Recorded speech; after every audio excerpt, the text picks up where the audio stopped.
Guys, maganda nga po. Umalit ulit ako dito sa Kanlubang. Ay, walis kaya.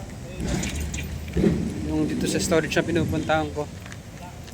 Yung schedule namin ngayong araw na na dalawa nandito na. Kararating lang.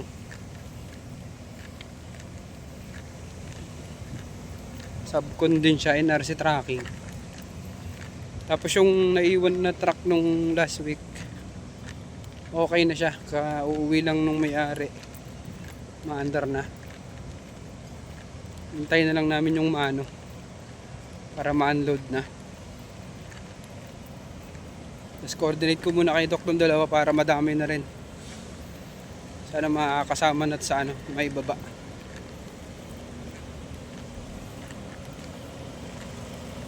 Ayun guys, update na lang ako. Pakita ko sa inyo mamaya yung yung naiwan dito. Mamaya na lang guys. Guys, dito na yung naunang isa.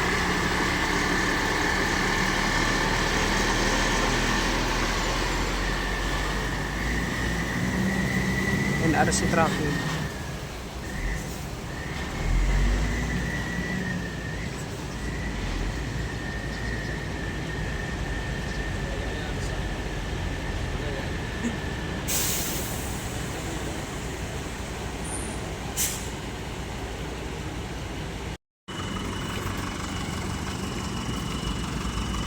Guys, pakita ko lang yung naunang truck kanina. Para sila ng company, NRC din. Ayun yung nauna. Andiyan na rin sa gate yung kasunod niya, yung pangalawa. Magkapatid yung dalawang helper niyan, guys.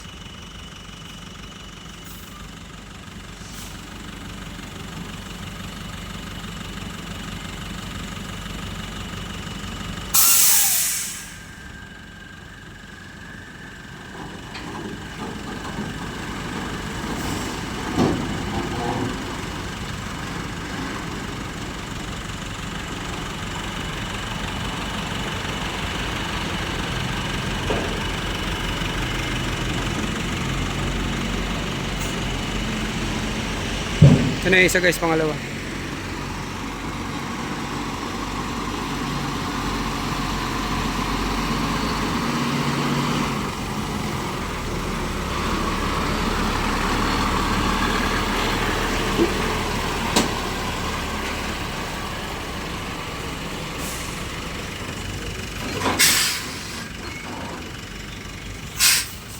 Dito na.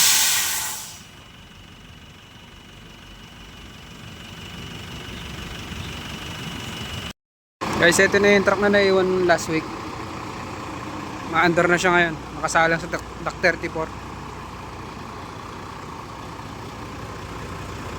Ito yung uunahing ibaba ngayon. Dumating yung mano.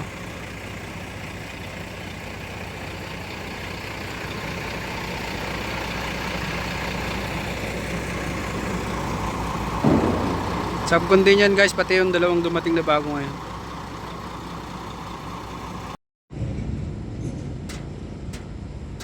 Guys, tignan nyo, grabe ang dilaw ng langit.